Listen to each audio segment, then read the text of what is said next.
Chers amis, bonjour. Quand nous lisons les derniers versets de la Bible hébraïque en 2 Chroniques 36, nous constatons qu'ils sont repris en Esdras 1 intégralement. Il est question d'un roi non juif, Cyrus le Grand, appelé Messie dans les Écritures, dont Dieu réveilla l'esprit.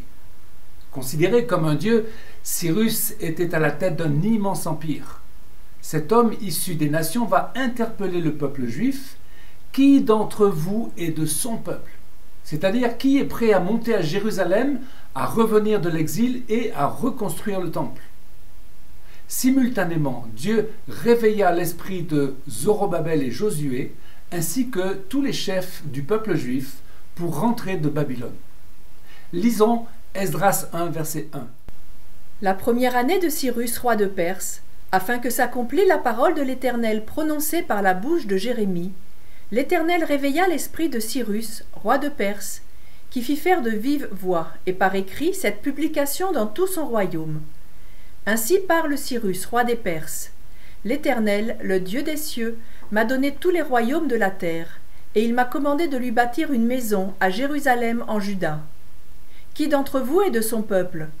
Que son Dieu soit avec lui, et qu'il monte à Jérusalem en Juda, et bâtisse la maison de l'Éternel, le Dieu d'Israël. Prenez à cœur mes projets. Dieu avait réveillé l'esprit de Zorobabel, le gouverneur, et celui de Josué, le souverain sacrificateur. C'était le temps du retour et de la reconstruction de Jérusalem et de son temple. Mais Dieu avait averti son peuple. Prenez à cœur mes projets. Ne sommes-nous pas dans ce temps prophétique aujourd'hui, 2500 ans plus tard? Israël est reconstruit, Jérusalem a retrouvé sa place de capitale de l'État hébreu et le peuple juif revient des quatre coins de la terre. Il reste la reconstruction du temple. Sommes-nous conscients des prodiges qui se déroulent au cœur du Moyen-Orient? Tout d'abord, la nation d'Israël a été recréée après 2000 ans d'exil. 3 ans après la sortie d'Auschwitz, de la Shoah qui désigne le plus grand génocide de l'histoire humaine. Ensuite, Israël est devenu, après 7 décennies, au top des nations dans le monde. Les prophéties antiques se réalisent. Alors qu'Israël était un désert, la nation est aujourd'hui riche de forêts, de vergers, de vignes, mais aussi d'une technologie qui s'exporte. L'armée d'Israël, Tsahal, une des meilleures dans le monde, gagne toutes les batailles contre ses ennemis. Et enfin, Ésaïe 19 trouve une amorce de réalisation depuis 2017 avec les accords d'Abraham. Que signifie réveiller par l'esprit? Nous abordons là un sujet important qui concerne l'élection. Le terme hébreu signifie éveiller, ouvrir les yeux.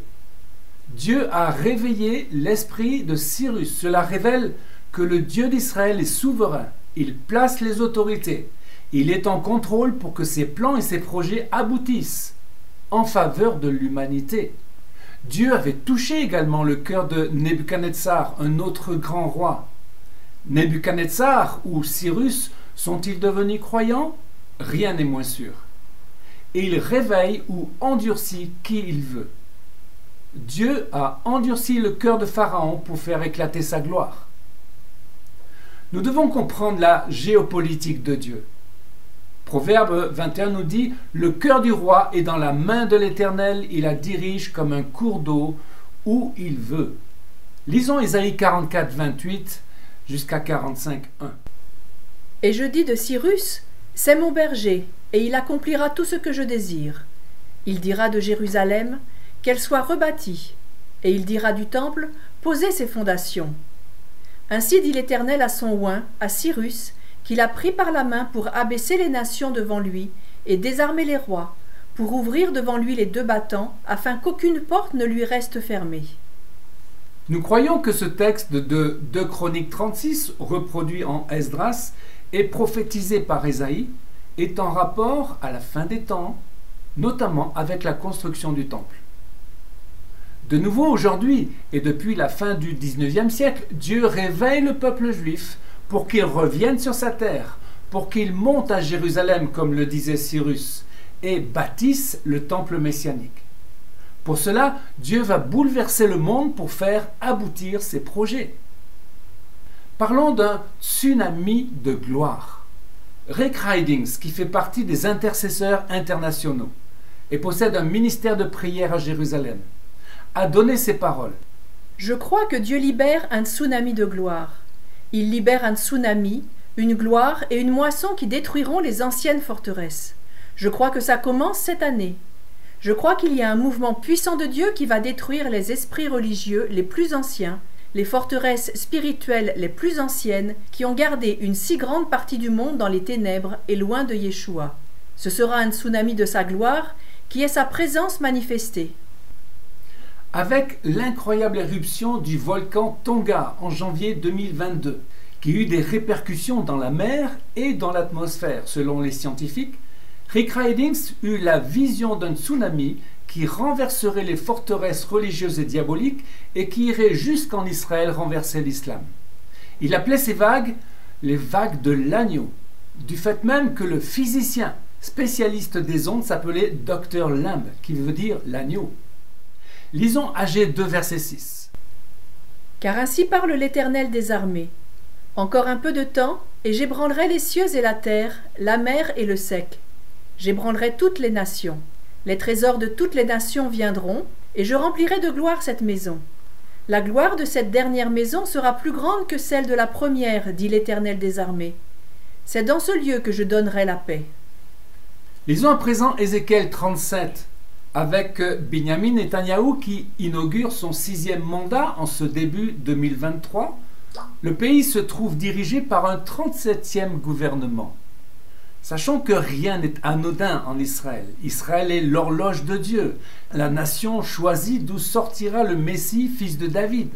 La Haftara, la lecture des prophètes de la fin de 2022, portait sur Ézéchiel 37, évoquant la résurrection des eaux desséchées, l'unité de la maison de Juda et de Joseph et la révélation du Messie.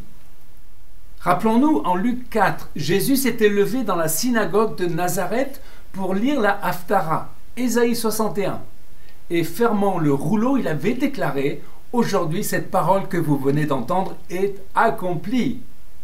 De même, fin 2022, la paracha de la semaine portait sur Joseph, se révélant à ses frères. Lisons Genèse 45, verset 1. Joseph ne pouvait plus se contenir devant tous ceux qui l'entouraient. Il s'écria « Faites sortir tout le monde !» Et il ne resta personne avec Joseph quand il se fit connaître à ses frères. Il éleva la voix en pleurant. Les Égyptiens l'entendirent et la maison de Pharaon l'entendit. Joseph dit à ses frères « Je suis Joseph. » Parlons à présent de la colère des nations. Il n'est pas surprenant de voir que les nations ne sont pas contentes du nouveau gouvernement en Israël, qu'ils jugent extrémiste, alors qu'il est simplement sioniste. D'emblée, l'ONU a lancé une résolution contre Israël, la énième. Sur les nations qui s'agitent aujourd'hui, Dieu déclare, Psaume 2. Pourquoi ce tumulte parmi les nations, ces vaines pensées parmi les peuples? Pourquoi les rois de la terre se soulèvent-ils et les princes se liguent-ils avec eux contre l'Éternel et contre son Messie? Brisons leurs liens, délivrons-nous de leurs chaînes. Celui qui siège dans les cieux rit.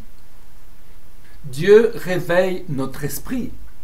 Comme Cyrus, Zorobabel et Josué, laissons notre esprit ouvert pour être réveillé.